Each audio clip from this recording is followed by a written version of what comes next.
여러분, 제가 오늘 들려드릴 이야기는 제 오랜 친구 민수 할아버지의 사연입니다. 민수는 평생을 목수로 살았습니다. 그의 손은 거칠었지만 그 손으로 만든 가구들은 마을에서 제일 튼튼하기로 유명했지요. 아침 일찍 일어나 밤늦게까지 대패질을 하고 톱질을 하며 가족을 먹여 살렸습니다. 아들 준호가 태어났을 때 민수는 세상을 다 가진 것 같았다고 합니다. 작은 아파트였지만 가족이 함께 있으니 그것으로 충분했지요. 아내 순자는 언제나 그의 곁을 지켜주었고 준호는 아버지의 등에 업혀 행복해했습니다. 하지만 세월이 흐르면서 모든 게 변했습니다.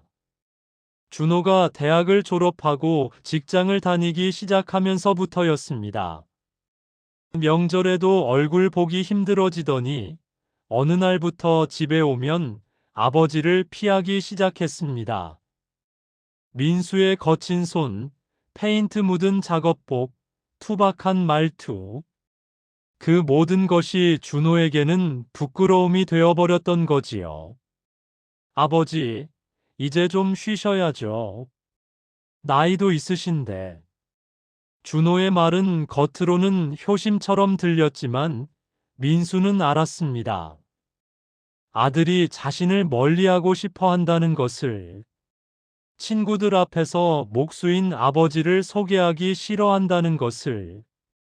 그러던 어느 겨울, 순자가 갑자기 쓰러졌습니다. 병원에 실려갔지만 이미 늦었습니다. 평생을 곁에서 지켜준 아내가 그렇게 떠났습니다. 장례식장에서조차 준호는 통화에 바빴고 민수는 혼자 아내의 손을 잡고 있었습니다. 아내가 떠난 후 집은 더 이상 집이 아니었습니다. 아버지, 제가 요양원 알아봤어요. 거기가 훨씬 편하실 거예요. 민수는 고개를 저었습니다. 자신이 평생 땀 흘려 일군 이 집을, 아내와의 추억이 서린 이곳을 떠날 수 없었습니다. 나는 여기서 살겠다. 그 말 이후 준호는 노골적으로 변했습니다. 찬밥을 내놓고 방에서는 나오지도 않았습니다. 명절날 준호의 아내가 민수에게 말했습니다. 아버님, 저희도 애들 키우느라 힘들어요. 아버님이 계시면 솔직히 부담스러워요. 그날 밤 민수는 집을 나왔습니다. 아무도 그를 붙잡지 않았습니다. 거리를 헤매며 며칠을 보낸 후 민수는 작은 어촌 마을에 도착했습니다.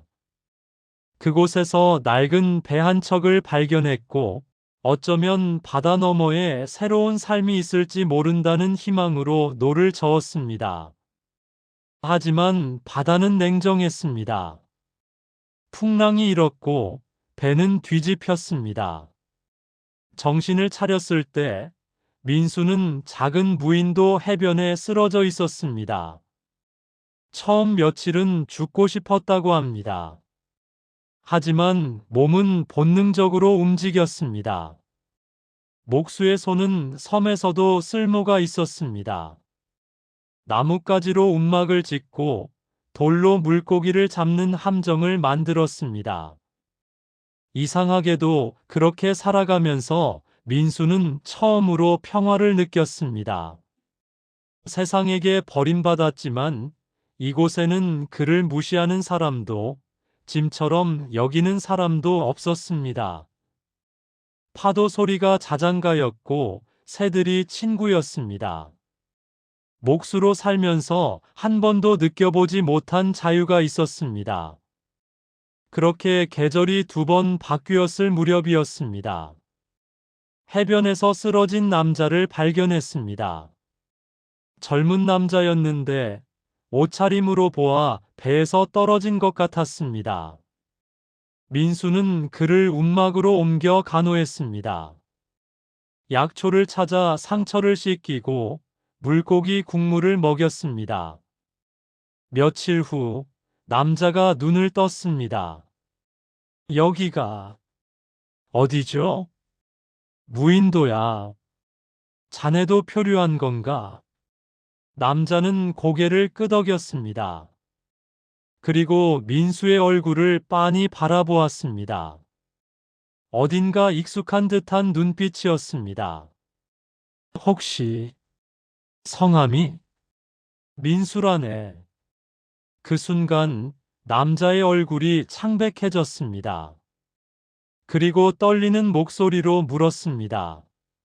목수 하셨습니까? 민수의 가슴이 철렁했습니다. 남자의 얼굴을 자세히 보니 어린 시절 준호 옆에 서 있던 아이가 떠올랐습니다. 준호의 절친이었던 진우. 자네가 진우인가? 예. 저 기억하세요? 준호 형 친구. 두 사람은 한동안 말이 없었습니다. 진우는 조심스럽게 입을 열었습니다. 준호 형이 많이 후회하고 있어요. 아버지를 찾으려고 미치도록 애쓰고 있습니다. 제가 이렇게 배를 타고 섬들을 돌아다니는 것도 혹시나 해서. 민수는 쓴웃음을 지었습니다. 이제 와서 무슨 소용인가? 아버님. 진우의 눈에 눈물이 고였습니다. 준호 형은 매일 밤 울고 있어요. 자기가 얼마나 큰 죄를 지었는지 이제야 깨달았대요. 형수님도 아이들을 데리고 집을 나갔어요. 당신 아버지한테 그렇게 했으면서 무슨 자격으로 아버지 노릇을 하냐고. 민수의 손이 떨렸습니다. 그날 밤 두 사람은 모닥불 앞에 앉아 이야기를 나누었습니다.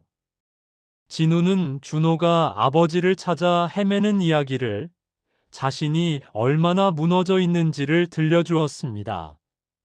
아버님, 돌아가 주세요. 준호 형은 정말 뉘우치고 있어요. 민수는 바다를 바라보았습니다. 평생을 가족을 위해 살았고, 버림받았고, 이곳에서 다시 평화를 찾았습니다. 하지만 진우의 말을 듣고 나니 가슴 한편이 아팠습니다. 아들이 후회하고 있다는 말이, 손자들이 할아버지를 찾는다는 말이 마음을 흔들었습니다. 자네 배, 아직 괜찮은가? 예, 파도에 밀려왔지만 멀쩡해요. 민수는 천천히 고개를 끄덕였습니다. 그럼 돌아가 볼까? 그렇게 민수 할아버지는 섬을 떠났습니다. 세상에게 버림받았던 노인이 다시 한번 용기를 내어 세상으로 돌아간 것입니다. 여러분, 이 이야기가 우리에게 무엇을 말하는 걸까요? 가족이란 무엇일까요?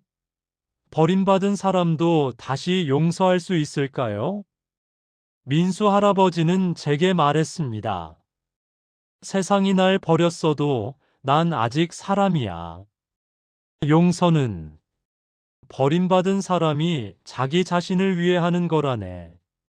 그 말을 듣고 저는 울었습니다.